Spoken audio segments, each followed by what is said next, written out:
what is happening here, it's a good dream. What is happening here is that you are implementing Leviticus chapter 26 from verse 40 to 42. And what it says, let me see if I can find it really quickly. Leviticus 26, 40 to 42 says, "But at last my people will confess their sins and the sins of their ancestors for betraying me and being hostile towards me." Verse 41, "When I have turned their hostility back on them and brought them to the land of their enemies, then at last their stubborn hearts will be humbled and they will pay for their sins. Then I will remember my covenant with Jacob and my covenant with Isaac and my covenant with Abraham, and I remember the land." Okay, so what you're implementing is going back to a house, right? An old house that is showing the state of your family, that is the state of your lineage. And also, I'm reminded right now, Psalm 11 verse 3 says, "If the foundations are destroyed, what can the righteous do?" Right? So what you're doing, going back and starting to clean the house, you are repenting for things that started there, sins, transgressions that started there, iniquities that are from there. Okay, so God is showing you that as you are consecrating yourself unto God, you are repenting, you are confessing family issues, family hindrances. Anytime they broke the heart of God, you are confessing all of this, and God is showing you that you are actually cleaning out the house. Now, another scripture I want to take you to is in the book of Matthew chapter 12 from verse 43 to 45. I actually mentioned this passage in the video where this comment is, so I'm not going to go there. But what it says there is that when an unclean spirit leaves a house, so house is symbolic of the human being, the spiritual state of a human being. House is symbolic of the spiritual state of a family. And by family, you can see that in Joshua 24 verse 15, where Joshua said, "If it does not please you to worship God, as for me and my house, we will serve the Lord." Joshua 24:15. Okay, so a house symbolizes a person, their spiritual state, a church, their spiritual state, a family, their spiritual state. Okay, and yeah, so in Matthew 12, it talks about an unclean spirit coming out of a person and roaming the arid places, dry places, and getting tired and not finding any rest, and deciding, reasoning with itself and saying, "You know what, I'm going to go back to my house."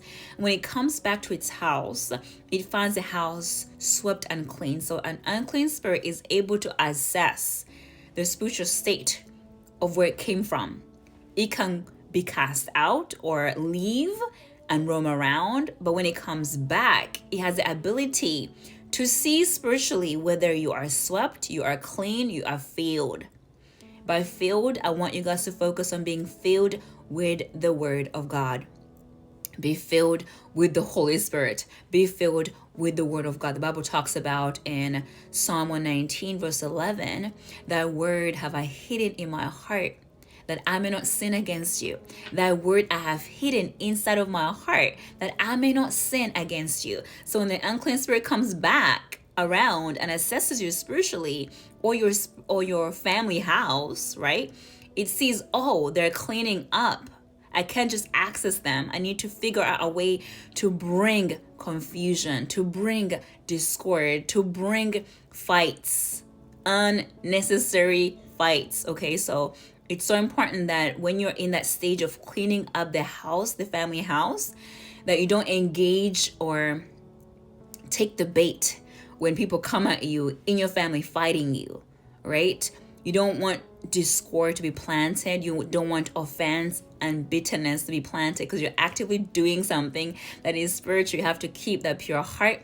You have to remember that behind them, an unclean spirit is trying to infuse itself into the family by bringing division, discord, to discourage you, the person who is actively repenting, confessing, addressing the issues in the family, so it will discourage you from that particular journey. It is not easy to be on that journey, but there is so many different ways the enemy will try to discourage you. So I just want you to be on your P's and Q's. That is why Jesus Christ himself says, watch and pray. He says, watch and pray.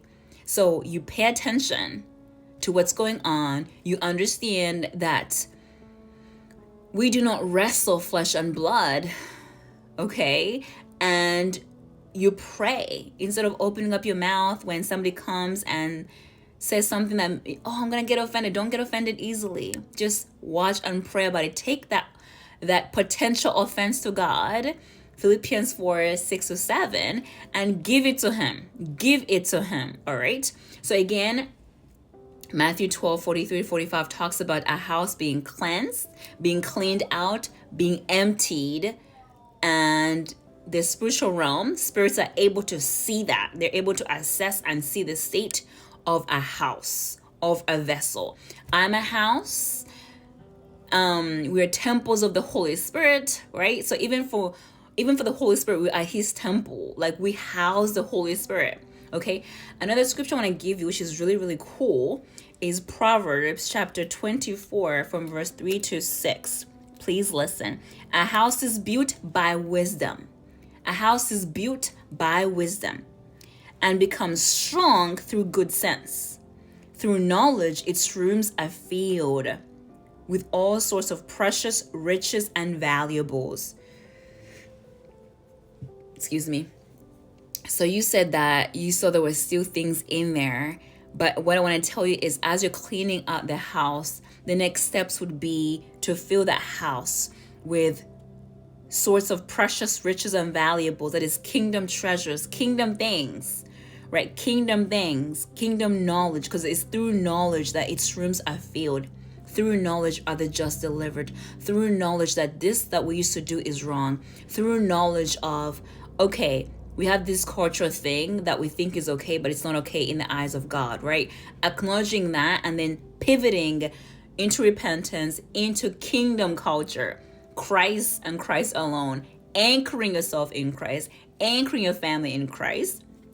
That is how you're able to fill the rooms with precious riches and valuable. So eventually you might dream cleaning out all that stuff that's inside of the house. So right now you're cleaning, but part of the cleaning is emptying out the things in that house that do not align to kingdom, that do not align to kingdom. And then you're going to be filling it with precious riches and valuables that are kingdom, that is knowledge, that is the strong, like Christ being your stronghold, that is the mindsets of Christ, like the mind of Christ, the knowledge of the kingdom, the principles, the prophecies, the promises of God, right? All of that is kingdom. So you replace all that stuff out, and then you get to put in kingdom stuff, right?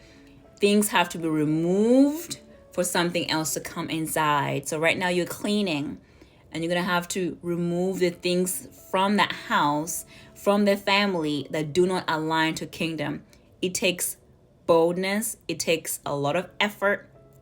And it takes partnership with the Holy Spirit. It is not easy, but it is doable. And remember, you do not wrestle against flesh and blood. Do not get offended easily. If somebody comes at you from your family, just know you are a target, because you are the one that is cleaning out, removing things that do not align to God's kingdom out of the spiritual state. So your bloodline, your lineage, your people, your children can be kingdom citizen. All right. God bless you. Bye.